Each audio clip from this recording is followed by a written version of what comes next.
Report सार्वजनिक क्यों नहीं हुई या रिपोर्ट आई क्यों नहीं, इसके पीछे कोई तो कारण होगा। सारे मामलों में कहीं ना कहीं कोई कठिनाई किसी अधिकारी से या किसी से कोई गड़बड़ें हुई हैं तो निश्चित रूप से उन पर कार्रवाइयाँ हो रही हैं। बीजेपी की सरकार का या गठबंधन की सरकार का यह चीज़ें दबाई नहीं जाती, यहाँ उनकी जांच की जाती है और कार्रवाइयाँ की जाती हैं। भाजपा सरकार के एक मंत्री हैं संदीप सिंह, खेल मंत्री, उन पर एक जूनियर महिला कोच ने आरोप लगाया छेड़खानी का। एसआईटी बैठी, रिपोर्ट अभी उसकी आई नहीं है, लेकिन आपने उनको पार्टी की बैठक में संदीप सिंह को ये कह के नहीं बुलाया कि जब तक वो बरी नहीं हो जाते हैं तब तक उनको बैठक में नहीं बुलाया जाएगा। मुख्यमंत्री जी ने भी जो उनका खेल मंत्रालय था वो ले लिया था, उन्होंने ही लिया था, मैंने थोड़ी लिया था। सस्पेंड कर दिया, बर्खास्त कर दिया, वो अलग बात है, लेकिन क्या डर नहीं अफसरों में, रिश्वत लेने वालों में? सिस्टम के 100% लोगों की जिम्मेवारी आप कभी नहीं ले सकते। धड़ाधड़ दूसरी पार्टियों के लोग कांग्रेस में शामिल हो रहे हैं, तो क्या हम माने कि हवा कांग्रेस के पक्ष में बनती दिख रही है? केवल पार्टी में है इतना देखता है ऐसा नहीं है, वो ये देखता है कि मेरी सीट कौन सी है। नमस्कार, पंजाब केसरी में आपका स्वागत है। मैं हूं बलवंत तक्षक। भारतीय जनता पार्टी के प्रदेश अध्यक्ष ओम प्रकाश धनखड़ पार्टी की मजबूती के लिए न खुद चैन से बैठते हैं, न किसी कार्यकर्ता को चैन से बैठने देते हैं। उनकी चुनावों को लेके क्या क्या तैयारियां हैं, भले ही चुनाव में अभी दूरी है, लेकिन धनखड़ साहब चुनावी मोड में आ चुके हैं और इन्हीं मुद्दों पर आज हम इनसे बातचीत करेंगे। धनखड़ साहब, आपका स्वागत है। पार्टी के कार्यकर्ताओं का कहना है कि ना आप खुद चैन से बैठते हैं, ना उनको चैन से बैठने देते हैं। क्या अभी से आप चुनावी मोड में आ गए हैं? देखिए, वैसे तो केवल मैं अकेला नहीं हूँ, मेरी पूरी पार्टी की अभी एक कल्चर हो गई है। केंद्र में भी बहुत काम अब देते हैं और राज्य में थोड़ा हम और मेहनत के साथ कुछ, क्योंकि हमारा राज्य और बाकी राज्यों में फ़र्क है। जब मैं देखता हूँ मध्य प्रदेश, गुजरात, हिमाचल, बहुत सारे राज्य ऐसे हैं, राजस्थान भी है उनमें से, जहाँ पार्टी बहुत पुरानी है, पार्टी का कैडर बहुत पुराना है। लेकिन हरियाणा में अगर मैं देखता हूँ तो हमारे अर्बन एरिया को छोड़कर, जैसे अम्बाला में मिल जाएंगे 4 पीढ़ी के कार्यकर्ता, पानीपत मिल जाएंगे, करनाल मिल जाएंगे, देवीदास जी के परिवार में जाएं, सोनीपत में मिल जाएंगे, कुछ फरीदाबाद मिल जाएंगे, रोहतक लोकल में भी मिल जाएंगे, लेकिन बाकी हरियाणा में देखेंगे तो कैडर उतना पुराना नहीं है। और हम 2014 में जो सरकार में आए उसमें मोदी जी के वातावरण का बहुत बड़ा योगदान था, और 2019 में भी हम बढ़ रहे थे संगठन में भी, लेकिन उस समय भी एक वातावरण का भी लाभ हमको उस समय मिला है। लेकिन बाकी राज्यों में कैडर जहाँ अच्छा पहले से भी था, उन्होंने अपने कैडर को और आगे बढ़ाया। तो जब मुझे अध्यक्षता दी गई तो मेरे सामने चैलेंज यही था कि हम अपने कैडर को किस तरह से गुजरात और मध्य प्रदेश जैसा करें। मैं जब कार्यकर्ता बना तो हमारी ज़िले की इकाइयाँ अच्छी होती थी, प्रदेश की इकाई अच्छी होती थी। अर्बन एरिया छोड़ दें तो जो ब्लॉक या मंडल जिसको कहते हैं, उसकी मीटिंग तब होती थी जब हम जाते थे, वो रेगुलर मीटिंग होने वाले नहीं थे। लेकिन आज की तारीख में हम एक दिन में हमारे 308 मंडलों की मीटिंग कर सकते हैं, एक निश्चित समय पे भी कर सकते हैं, और उसमें कोई आश्चर्य करने वाली बात नहीं है। उसके जितना भी कैडर है वो 90% हाजिर रहता है। मतलब अगर 100 लोग बैठने हैं तो 90 लोगों की हाजिरी आपको आराम से मिलेगी। इस तरह का कैडर डेवलप हुआ। अब उससे एक स्टेप और नीचे ले गए हम, जिसमें 4400 हमारे शक्ति केंद्र हैं। तो 4400 शक्ति केंद्र वो भी पहले बने तो पिछली बार भी हुए थे, लेकिन जो लेवल ऑफ सर्टेनिटी कहते हैं, निश्चितता का प्रभाव, वो इस बार है। मतलब पार्टी प्रधान से लेके और जो विभिन्न प्रकोष्ठ हैं, पदाधिकारी हैं, जो ब्लॉक प्रमुख हैं, जिला के हैं और पन्ना प्रमुख, कुल मिला के 3 लाख लोगों का पार्टी पन्ना है जी। 3 लाख पन्ना, 3,71,000 पन्ना प्रमुख है। इससे ऊपर का कैडर 1 लाख हो रहा है। अच्छा, वो अलग है। जैसे 2000 लोग हमारे ज़िले के कैडर में हैं, प्रदेश के कैडर में हैं, 10,000 लोग ज़िले के कैडर में हैं, लगभग 30,000 लोग मंडल के कैडर में हैं, 30,800 होंगे। इसी तरह से मैंने आपको शक्ति केंद्र के प्रमुख बताए। फिर ये लगभग 60,000 लोग जो है त्रिदेव है, उससे पन्ना उससे नीचे है। प्रकोष्ठों के अलग हैं, अलग प्रकोष्ठ इसी में आ जाते हैं जी। जब मैंने 2000 कहा तो मेरी कार्यकारिणी तो 3,500 की है, उसमें प्रकोष्ठ शामिल है, 2000 करता हूँ तो उसमें मोर्चे शामिल हैं। तो जो हॉरिजेंटली जो फैलाव है सभी प्रकोष्ठ और उनका, सबको लेता हूं तो प्रदेश में 2000 आते हैं, सबको लेता हूं तो जिले में 10,000 आते हैं, सबको मंडल में लेता हूं तो फिर वो 30,000 आता है। और शक्ति केंद्र में फिर बाकी शामिल नहीं होते, वो डायरेक्ट खुद ही एक बंदा होता है, उसमें मोर्चे वगैरह नहीं होते, प्रकोष्ठ नहीं होते। तो वो हर 5 बूथ पर एक है, तो वो 4400 हैं। फिर हर बूथ पर, इसमें भी मोर्चे प्रकोष्ठ नहीं है, इसमें भी सीधे हर बूथ पर 3 आदमी हैं, तो वो लगभग 60,000 है। तो ये एक कैडर है। और उससे नीचे हर पन्ने पर अभी एक आदमी, वो बनते हैं 3,71,000।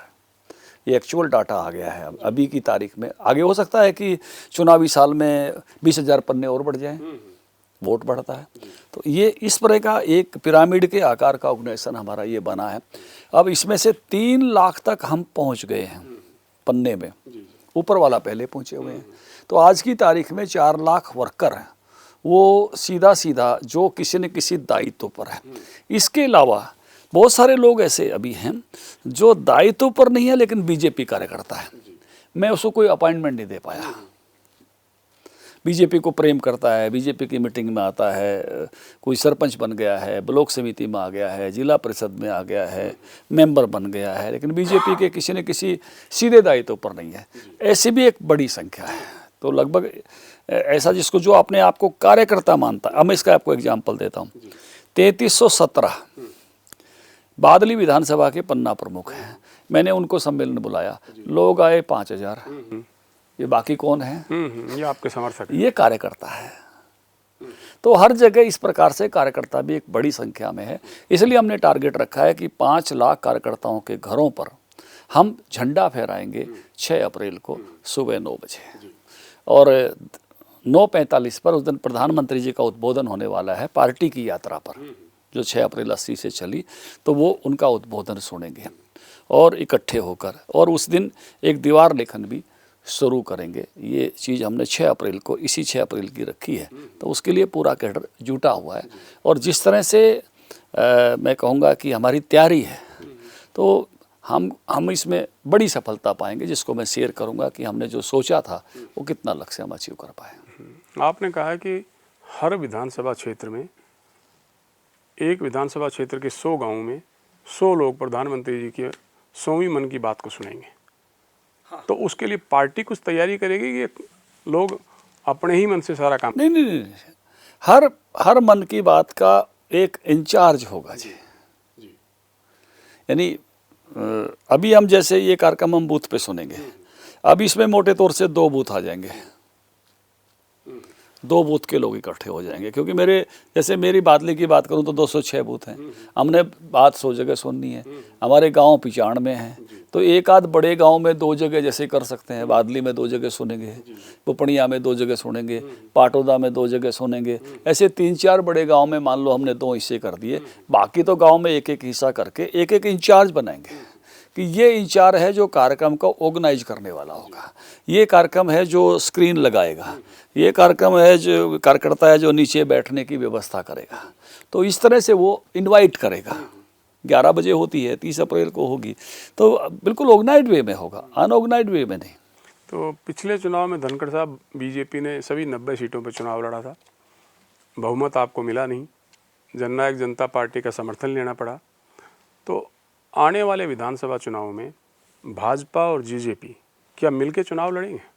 देखिए, अभी तो इस पर निर्णय होना, अभी हमारा गठबंधन है, अच्छा चल रहा है, लेकिन अगले चुनाव में इकट्ठे जाना, ये अभी निर्णय होना है। तो अभी ये निर्णय बाकी है, जब निर्णय होगा तो आपसे साझा करेंगे। आपने तो अभी ये बात स्वीकार नहीं की कि मिलकर लड़ेंगे कि नहीं लड़ेंगे, लेकिन जननायक जनता पार्टी के संरक्षक डॉक्टर अजय चौटाला ने कहा है कि हम बीजेपी के साथ मिलकर मैदान में उतरेंगे।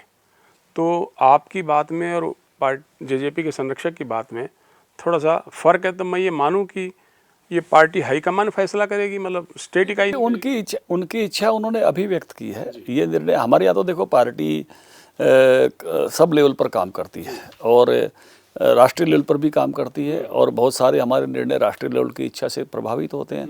लेकिन अभी इस विषय पर ना तो कोई विचार मंथन हुआ है, ना कोई निर्णय की प्रक्रिया पर, तो मंथन के बाद ही बढ़ते हैं। तो जब कोई विचार होगा, निर्णय होगा तो शेयर करेंगे। ये बिल्कुल सही बात है कि हमारी राष्ट्रीय पार्टी भी है, बहुत सारे निर्णय हम अखिल भारतीय स्तर पर भी करते हैं, और निर्णय जो है प्रदेश स्तर भी, प्रदेश स्तर भी अपनी राय मशवरा उस समय करता है। लेकिन अभी ये सारी सवाल भविष्य के गर्भ में है, जब बाहर आएंगे तो आपको जानकारी देंगे। हिसार के जो सांसद हैं आपकी पार्टी के, ब्रजेंद्र सिंह जी, उन्होंने कहा है कि भाजपा को सत्ता में आए 8 साल हो चुके हैं हरियाणा में, केंद्र में दूसरी बार सत्ता में आई है। ऐसे में पार्टी को बजाय किसी सहयोगी के साथ मिल के लड़ने के अकेले अपने स्तर पर ही मैदान में उतरना चाहिए। देखिए, हर व्यक्ति को, हर कार्यकर्ता को अपनी अपनी बात कहने का हक है। अभी किसी निर्णय पर या निर्णय की अवहेलना पर बात नहीं कर रहे, भविष्य पर बात कर रहे हैं। जैसे आपने अजय सिंह की बात कही, हम मिलकर लड़ने के इच्छुक हैं, ऐसे ही वो बात कर रहे हैं कि वो अकेले चलने के इच्छुक हैं। तो ये इस तरह का बयान है, इस बयान को इसी रूप में लिया जाना चाहिए। लेकिन एक दोनों पार्टियां मिलकर सरकार चला रही हैं, गठबंधन का एक धर्म होता है। और जेजेपी के नेता कह रहे हैं कि चौधरी बीरेंद्र सिंह, जो पूर्व केंद्रीय मंत्री हैं, आपकी पार्टी के वरिष्ठ नेता हैं, वो कहते हैं वो भाजपा के एक साधारण कार्यकर्ता हैं, उनकी पार्टी में हैसियत क्या है। इसको आप बयान को कैसे देखते हैं आप? देखिए, वीरेंद्र सिंह जी पार्टी के बड़ी नेता हैं, वरिष्ठ नेता हैं। और वीरेंद्र सिंह जी केंद्र में मंत्री रहे हैं, राज्यसभा सांसद रहे हैं, ब्रजेंद्र अभी सांसद है। तो और हमारे वो प्रदेश के जो सीनियर नेताओं में, इसलिए केवल साधारण सदस्य के रूप में उनको बताना ये कम है। इसलिए उनकी एक अपनी शख्सियत है। लेकिन जब तक कोई निर्णय नहीं होता, तब वीरेंद्र सिंह जी की बात भी एक अपेक्षा की बात है, अजय सिंह की बात भी एक अपेक्षा की बात है। और उसमें से कोई भी आदमी उस तरह की अपेक्षा की बात की अभिव्यक्ति अपने अपने मंतव्य के साथ कर सकता है। उसमें कोई ऐसा भी नहीं है कि इसमें कुछ गलत हो गया है। जैसे अजय सिंह जी कह रहे हैं वैसे वो भी कह रहे हैं। तो ये जब तक निर्णय नहीं हुआ है तब तक ये ऐसी बात है कि बहुत सारे लोग जिनकी, मैं ये भी कह सकता हूँ कि क्षेत्र प्रभावित होते हैं, उनका ऐसा मंतव्य रहता है कई बार भी, मेरे क्षेत्र में मेरे लिए कैसे अच्छा रहे। तो ये नेचुरल बात है, इसको बहुत अतिरिक्त रूप में लिया नहीं जाना चाहिए। तो क्या हम इसको इस तरह से देखें कि ब्रजेंद्र सिंह के मुकाबले में डिप्टी सीएम दुष्यंत चौटाला लोकसभा का चुनाव हार गए, फिर विधानसभा का चुनाव लड़ा तो चौधरी बीरेंद्र सिंह की पत्नी ब्रजेंद्र सिंह की माताजी बीजेपी की उम्मीदवार थी, वो दुष्यंत चौटाला से चुनाव हार गई। तो ये लड़ाई क्या उचाना कला को लेके है दोनों के बीच में? नहीं, ऐसे बहुत जगह हो सकते हैं जहाँ जेजेपी के लोग जीत गए, बीजेपी के लोग हार गए। ऐसे कई सारे स्थान हैं, केवल यही स्थान नहीं है। आप देखेंगे हरियाणा में कई सारे स्थान हैं, आप भी जानते हैं, मैं भी जानता हूँ। इसलिए वहाँ ऐसे मंतव्य आ सकते हैं, नेचुरल है, ये राजनीति में चलेगा। भी पहले भी आते थे, कोई नई बात नहीं है। जब भी हम गठबंधन में जाते थे तब भी आते थे। तो इसलिए ये एक स्वाभाविक सी बात है कि जिसका क्षेत्र, जिसका स्थान प्रभावित होता है, तो नेचुरली उस तरह की अभिव्यक्ति होती है, वो उसको स्वाभाविक रूप से लिया जाना चाहिए। लेकिन निर्णय, डिसीजन मेकिंग जो है पार्टी की सामूहिक है, उसका एक सिस्टम है, उस सिस्टम के हिसाब से और सामूहिकता के साथ डिसीजन मेकिंग होती है। हमने धनखड़ साहब देखा कि चौधरी बीरेंद्र सिंह जब बोलते हैं तो मन से बोलते हैं, पार्टी लाइन के खिलाफ भी चले जाते हैं कई बार। आपने देखा होगा कि इंडियन नेशनल लोकदल का एक सम्मेलन था जिसमें चौधरी बीरेंद्र सिंह ने हिस्सा लिया था। अभी कुछ दिन पहले उनका बयान आया है कि राहुल गांधी से भाजपा जो माफ़ी मांगने की बात कर रही है, पहले उनको संसद में अपनी बात रखने का मौका दिया जाना चाहिए, माफ़ी की बात बाद में आती है। यानी कि ये पार्टी लाइन के मेल नहीं खाता उनका यह बयान। और भाजपा के प्रदेश अध्यक्ष के नाते आप उनके इस बयान को कैसे देखते हैं? देखिए, मैं ये कहूँगा कि हमारे राज्य में बहुत सारे लोग काफ़ी सारी उम्र से राजनीति कर रहे हैं, आपस में दोस्तियाँ भी हैं। राजनीति का मतलब एकदम विद्वेषी होना नहीं है। इसलिए किसी का जन्मदिन है, किसी को कोई तकलीफ़ है, ये मिलना जुलना दलों से बाहर भी चलता है। तो इस मिलने जुलने, जन्मदिन के कार्यक्रम में इसको सहजता से लिया जाना चाहिए। इसमें कोई, फिर हमारी पार्टी लोकतांत्रिक पार्टी है, और लोकतांत्रिक पार्टी में जिसको मत की अभिव्यक्ति, जिस बात से किसी का नुकसान नहीं होता हो, ऐसी मत की अभिव्यक्ति जो है वो कोई ऐसी तो है नहीं कि कोई यहाँ कोई चाइना की तरह से कम्युनिस्ट शासन है। ऐसी कुछ अभिव्यक्तियाँ आ सकती हैं, मैं इन बातों को कोई ऐसे नहीं मानता कि भी, लेकिन जहाँ ऐसा लगेगा कि ये बात लाइन से पार जा रही है, वहाँ मेरी पार्टी का सिस्टम भी है। वहाँ मेरी पार्टी का प्रदेश अध्यक्ष, राष्ट्रीय अध्यक्ष मुझे कहता है कि इस बात को संभालने की ज़रूरत है, ये पार्टी लाइन से बात बहुत दूर जा रही है। या प्रदेश में हमको लगता है तो हम भी अपने जिला अध्यक्ष को, नेता को, एमएलए को, सांसद को बात करते हैं। जब लगता है कि ये बात बहुत दूर जा रही है तो उसकी बात भी करते हैं। तो पार्टी ऐसा, मतलब कोई कम्युनिस्ट पार्टियों जैसे उसमें नहीं चलती है, चाइना की तरह से लोकतांत्रिक पार्टी है। लेकिन कभी कभी ऐसे कोई ऐसे बात आती है कि जो बहुत दूर जा रही है तो टोकते भी हैं। नहीं तो लोकतांत्रिक पार्टी है, सहजता के साथ कुछ अभिव्यक्तियाँ आती हैं। भाजपा के बहुत से नेताओं का ये मानना है कि गठबंधन सरकार में जितने महकमे deputy chief minister Dushyant Chautala के पास हैं और हरियाणा में जितने भी घोटालों की खबरें छपी हैं वो सब जेजेपी के पास है महकमे। यानी कि पार्टी के नेताओं का ये मानना है कि गड़बड़ जेजेपी गठबंधन सरकार में जेजेपी के मंत्रियों की तरफ से होती है और झेलना पड़ता बीजेपी को। और आपका भी शायद कुछ इस तरह का बयान आया था कि जेजेपी सरकार गठबंधन सरकार में जेजेपी जो है उनकी महकमों की जो गड़बड़ी है वो भाजपा के माथे पे मढ़ दी जाती है और पार्टी को इससे नुकसान हो रहा है। तो आप इस बात से सहमत हैं कि पार्टी को नुकसान हो रहा है? नहीं, एक तो मेरा बयान आप ऐसे जोड़ रहे हैं, मैंने इस तरह का कोई बयान दिया नहीं है। एक तो आप उसको ध्यान में करिए कि ये बयान मेरा आप कहाँ से बता रहे हैं, मैंने ऐसे कोई बयान नहीं दिया।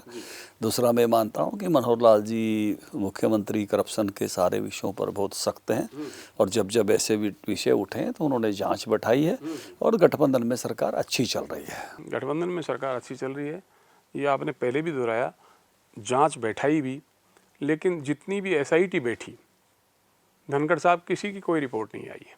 और जांच में आम तौर पर या तो जांच शुरू हुई, खबरें छपी, उसकी रिपोर्ट क्या आई वो कभी सार्वजनिक नहीं हुई। रिपोर्ट सार्वजनिक क्यों नहीं हुई या रिपोर्ट आई क्यों नहीं, इसके पीछे कोई तो कारण होगा। देखिए, दोनों बातें मैं इसमें बात करूंगा।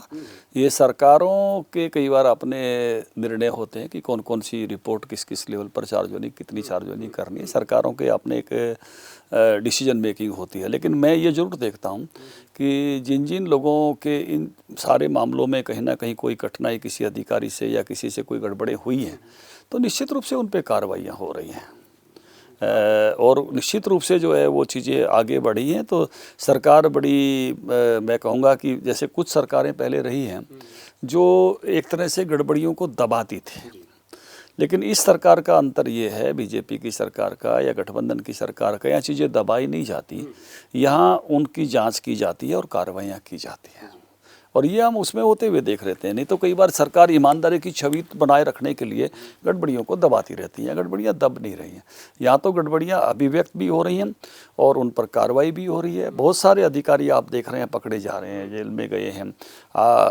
वो जो आते भी हैं कई बार ये भी कह के आते हैं हम लोगों के पास भी, मैं तो बड़ा निर्दोष था जी, फंस गया जी। एक नेचुरल है, जो भी आदमी इस पर कोई कार्रवाई होती है तो वो भी अपना एक तरह से पक्ष रखता है। लेकिन ऐसे अब हम देख रहे हैं कि बहुत सारे स्थानों पर इस प्रकार की कार्रवाइयाँ हो रही हैं और बहुत सारे लोगों पर जो है उसका असर हुआ है, उनके अपनी नौकरी पर असर हुआ है, उनकी अपनी प्रमोशंस पर असर हुआ है, उनकी इंक्रीमेंट्स पर असर हुआ है। कई सारे लोगों को तो अंदर भी रहना पड़ा है। अच्छा, बहुत सारे विधायक आपकी पार्टी के ऐसे हैं जिनका ये कहना है कि अफसरशाही की ज़्यादा चलती है। विधानसभा अध्यक्ष ज्ञानचंद गुप्ता साहब के पास बहुत सारे विधायकों ने शिकायत भी की है कि हम अफसरों को फ़ोन करते हैं तो हमारा फ़ोन नहीं उठाते, पलटकर उनका फ़ोन नहीं आता, यानी कि हमारी अफसरशाही उपेक्षा कर रही है। तो इसका क्या कारण मानते हैं आप? देखिए, मुझे लगता है कि एक समय ऐसा परसेप्शन की बात हुई, लेकिन अब तो बिल्कुल उल्टा हो रहा है। खुद मुख्यमंत्री जी सब अधिकारियों को कह रहे हैं कि 2-2 घंटे सुनो और सबसे मिलो, कार्यकर्ताओं की बात सुनो, विधायकों की बात सुनो। तो अब तो मुझे लगता है कि इस पर बहुत ज़्यादा जोर सुनने पर है और लोगों की, खुद मुख्यमंत्री अब 3 दिन से सुनने के लिए गए हुए हैं। अब तो सुनने का एक तरह से युग चल रहा है। हाँ, ज़्यादा से ज़्यादा सुनकर अधिकारियों की, कार्यकर्ताओं की, जो है विधायकों की, मंत्रियों की बात सुन के काम हो रहे हैं। भाजपा का बड़ा जोर रहा है बेटी पढ़ाओ बेटी बचाओ, और कुछ दिनों पहले भाजपा सरकार के एक मंत्री हैं संदीप सिंह, खेल मंत्री, उन पर एक जूनियर महिला कोच ने आरोप लगाया छेड़खानी का। एसआईटी बैठी, रिपोर्ट अभी उसकी आई नहीं है, लेकिन आपने उनको पार्टी की बैठक में, संदीप सिंह को ये कह के नहीं बुलाया कि जब तक वो बरी नहीं हो जाते हैं तब तक उनको बैठक में नहीं बुलाया जाएगा। और विधानसभा में जब इस मुद्दे को लेके हल्ला मचा तो मुख्यमंत्री ने कहा मैं उनका इस्तीफ़ा नहीं लूँगा, मैं उनका इस्तीफ़ा नहीं लूँगा, उनका इस्तीफ़ा नहीं होगा। तो आपके विचारों में और मुख्यमंत्री के विचारों में इतना अंतर क्यों है इस मुद्दे पर? नहीं, हमारे विचारों में कोई अंतर नहीं है। मुख्यमंत्री जी ने भी जो उनका खेल मंत्रालय था वो ले लिया था, उन्होंने ही लिया था, मैंने थोड़ी लिया था। खेल मंत्रालय मुख्यमंत्री, हाँ नहीं, वो है, वो अलग बात है, वो दूसरे मंत्रालय के हैं। खेल मंत्रालय मुख्यमंत्री जी ने लिया था, इसलिए हमारे विचारों में कोई अंतर नहीं है। ये पार्टी का, जैसे उन्होंने खेल मंत्रालय लिया वहाँ प्रभावित नहीं हो, इस तरह से पार्टी का भी निर्णय था कि भाई इस पर दूध का दूध पानी का पानी, सत्य जो है सामने आए, न्याय सामने आ जाए और उसके बाद जो है चीज़ें आगे बढ़ेंगी। तो उस नाते से अब उनका चल रहा है कुछ, मैं पढ़ रहा था अखबार में कुछ ब्रेन मैपिंग वगैरह का, जो भी इसमें सत्य होगा, सत्य सामने आएगा तो उस नाते से आगे बढ़ेंगे, इसमें कोई बहुत अंतर का विषय नहीं है। धनखड़ साहब, पिछली बार पार्टी का ये दावा था कि हम 90 में से 75 से ज़्यादा सीटें जीतेंगे, आपकी सीट आई 40। तो अगले विधानसभा चुनाव में भाजपा फिर से सत्ता में आने का दावा कर रही है, जबकि दूसरी तरफ उदय भान है जो कांग्रेस के अध्यक्ष, उन्होंने कहा 75 का दावा तो हवा हवाई था, हम 80 सीटें जीतेंगे इस बार। आपको क्या लगता है? देखिए, अभी गुजरात में चुनाव हुए हैं, गुजरात के सारे सर्वे कह रहे थे कि भाजपा जो है जितनी सीटें जीतेंगे वो आप भी देख रहे थे, लेकिन मेरा गुजरात का अध्यक्ष कह रहा था कि 156 सीटें जीतेंगे। इस बार समय से मैं भी बता दूंगा कितनी सीटें जीतेंगे, आंकड़े में कोई फ़र्क नहीं मिलेगा, क्योंकि गुजरात के अध्यक्ष ने जिस तरह से काम किया मैं उसी तरह से काम कर रहा हूँ। वो अभी एक स्टेप में पहुंच गया हूं, उसके CR पाटिल जी से मेरी 1 घंटे की मुलाकात हुई है, उससे अगला स्टेप और है, मेरे पास समय बहुत है क्योंकि मेरा चुनाव अगली मई में है, तो मैं उसके स्टेप पर पहुंचकर आपको ऐसी सटीक आंकड़ा देंगे जिसमें कोई फ़र्क नहीं मिलेगा। तो विधानसभा के चुनाव लोकसभा चुनावों के साथ ही होंगे या दोनों के अलग अलग होंगे? देखिए, अमित शाह जी आए थे सोनीपत में और उन्होंने वहाँ हमारे एक 1800 हमारे बूथ पालक, ये बड़ी बड़ी संख्या है साहब, 1800 बूथ हैं एक लोकसभा में, सबके पालक बैठा रखे थे हमने, और उन्होंने वहाँ ये पूछा था सवाल कि लोकसभा विधानसभा एक साथ करें तो आप तैयार हैं?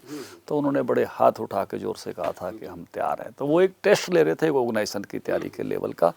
ये निर्णय केंद्र ने करना है, लेकिन अभी कोई इस विषय का कोई निर्णय है नहीं। उन्होंने एक जाँच के लिए एक ये सवाल जो है कैडर से पूछा था।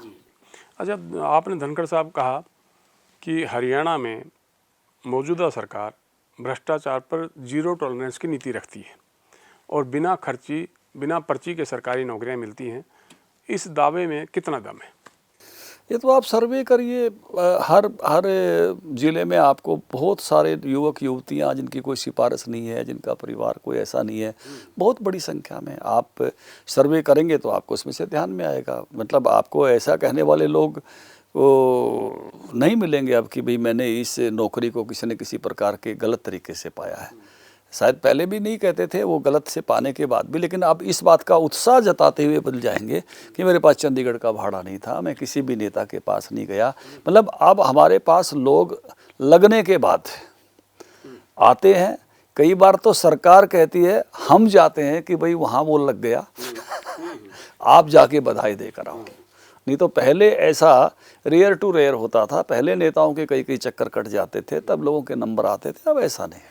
हरियाणा लोक सेवा आयोग का जो एक सेक्रेटरी है उसके दफ्तर में 3 करोड़ रुपए पकड़े गए, विजिलेंस ने उसकी जांच शुरू की, सस्पेंड कर दिया, बर्खास्त कर दिया, वो अलग बात है, लेकिन क्या डर नहीं अफसरों में, रिश्वत लेने वालों में? देखिए, इसमें दोनों बातें हैं। एक बात ये है कि कार्रवाई होना और उसी के दफ्तर में पकड़ने का काम करना, बर्खास्त करना और जेल भेजना।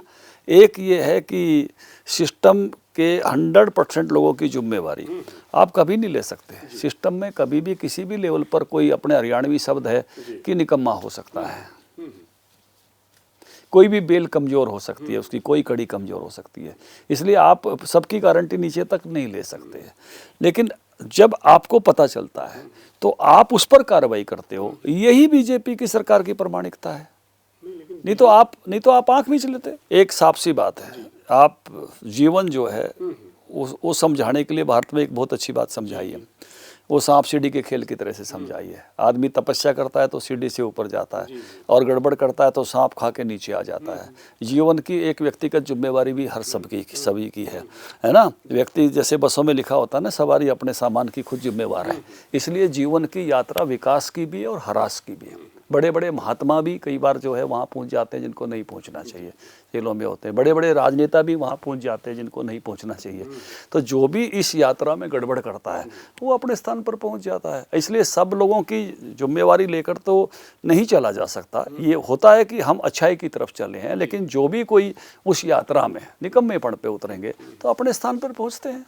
मुख्यमंत्री जी से आपकी बातचीत होती रहती होगी, क्या और ऐसे कदम आपके हिसाब से उठाने चाहिए सरकार को ताकि लोग लुटने से ठगने से बच सकें। लेकिन निश्चित रूप से देखिए, सारे समाज को सजगता के साथ, इसमें व्यक्तिगत सजगता का भी बहुत महत्व होता है। कई बार हम अपनी व्यक्तिगत जो है गलतियों से भी उसमें से उस अपराध का हिस्सा बन जाते हैं। तो सजगता जो है वो बहुत आवश्यक है। और इसमें जो युग बदल रहा है, ये युग बदल रहा है, युग इस नाते से बदल रहा है कि हमारी बहुत सारी रिसोर्सेज अब जो है वो इस पर हो गए हैं, इंटरनेट पे आ गए हैं, हमारे अकाउंट्स आ गए हैं, हमारी बाकी चीज़ें आ गई हैं, हमारा जीवन बहुत सारा जो है इस पे मेटा वर्ल्ड पे आ गया है। तो इसलिए हमको उस बदलते हुए जीवन के साथ एक अलग लेवल की लिटरेसी और सजगता की आवश्यकता है। युग का जो चेंज है, इसके लिए एक नई लिटरेसी की आपको आवश्यकता है, नई सजगता की आवश्यकता है। और उस नाते से उसमें से ही हम सब इसमें से बच पाएंगे। नहीं तो नए नए किस्म के, आज ही सुबह मैं कोई देख रहा था कि कोई ऐप ऐसा है, डाउनलोड मत कर लीजिए, नहीं तो आपके एसएमएस उस पर चले जाएंगे, उसको आपके ओटीपी की मांगने की जरूरत नहीं पड़ेगी। तो मैं चाहूँगा कि आप सब इससे लोगों को बचाना चाहते हो, ABCD की लिटरेसी या क की लिटरेसी, 4 किताब पढ़ने की लिटरेसी, वो इस क्षेत्र में काम नहीं आ सकती। आपको एक नई लिटरेसी की आवश्यकता है इसमें जाने की, उस नाते से, और उसी से आप जो है इन चीज़ों से सजग हो सकेंगे और ऐसे अपराधों से बच सकेंगे, मुझे ऐसा लगता है। आखिरी सवाल है धनखड़ साहब कि पिछली बार विधानसभा चुनाव से पहले जब हरियाणा में भाजपा की हवा चरम पे थी, बहुत सारी पार्टियों के लोग, पूर्व विधायक, पूर्व मंत्री छोड़ के बीजेपी में शामिल हुए, और अब धड़ाधड़ दूसरी पार्टियों के लोग कांग्रेस में शामिल हो रहे हैं। तो क्या हम माने कि हवा कांग्रेस के पक्ष में बनती दिख रही है? नहीं, अभी कोई ऐसा महत्वपूर्ण आदमी जिसको मैं कह सकता हूँ कि कोई ऐसी भर्ती कोई हुई नहीं। कोई 2-3 लोगों की भर्ती, उनने एक जेजेपी के कोई XMLA, 1-2 XMLA गए थे, वो मैंने देखी उनकी खबर, पदम सिंह दहिया वगैरह, और ये नेचुरल है। लेकिन एक विषय, कोई इम्पोर्टेंट आदमी भारतीय जनता पार्टी का नहीं गया। जब भी चुनाव का समय शुरू होता है तो हर व्यक्ति केवल पार्टी में है इतना देखता है, ऐसा नहीं है। वो ये देखता है कि मेरी सीट कौन सी है, और जब वो सीट देखता है तो वो ये भी देखता है कि भाई कहाँ किन किन स्थानों पर अब इनके हिसाब से किन की सीट है, उनके हिसाब से किन की सीट है। हर दल के हिसाब से कुछ प्रपोज्ड आदमी मानता है, और हर दल के हिसाब से कुछ प्रपोज्ड आदमी मानकर वो अपने भविष्य के फैसले करता है। लेकिन कांग्रेस पार्टी बड़ी चीटर है साहब। वो देखिए, हमारे बड़ौदा में कपूर साहब जो है MLA बन जाते, उनको धोखा दिया, उनको ले गए कि कांग्रेस में लड़ाएंगे, और फिर उनको लड़ाया नहीं, वो भालू को लड़ा दिया, और वो नहीं तो पक्का 100% बीजेपी से MLA होते। तो कांग्रेस पार्टी के बारे में ध्यान रखना चाहिए, ये केवल लेते नहीं है, ये इस तरह की चीटिंग भी करते हैं। शुक्रिया धनखड़ साहब हमसे बातचीत करने के लिए। तो ये थे भाजपा के प्रदेश अध्यक्ष ओम प्रकाश धनखड़, जिन्होंने हमारे हर सवाल का बड़ा बेबाकी से जवाब दिया। कैमरामैन अमित रजत के साथ बलवंत तक्षक, पंजाब केसरी, चंडीगढ़।